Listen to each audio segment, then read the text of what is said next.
Hi guys, দেখেন আজকে বিজয় মাস আমাদের দেশটা আজকে স্বাধীন হয়েছে। অনেক অত্যাচারগুলোর মধ্যে আজকে রক্ষা হয়েছে, আজকে মুক্ত হয়েছে। দেখেন কত আনন্দ মিছিল, হাজার হাজার মানুষ সারা রাস্তায় নেমে এসে সবাই রাজপথে এসে বসে এই মিছিল করা, আনন্দ মিছিল করার জন্য।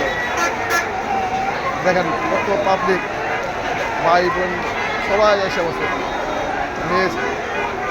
মেয়েরও রাস্তায় নেমে এসে বাড়িঘর সব তালা মেরে দিয়ে রাস্তায় বসে রাজপথে আনন্দ করার জন্য, মিছিল করার জন্য। দেখেন সবাই আনন্দ করতেছে, দেখেন হাজার হাজার পাবলিক মানুষ আনন্দ মিছিল করতেছে। এই স্বৈরাচারের হাত থেকে আমাদের দেশটা রক্ষা পাইছে।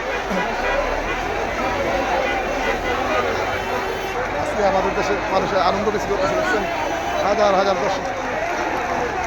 সবাই শেয়ার করে দেবেন, বেশি বেশি করে শেয়ার করবেন।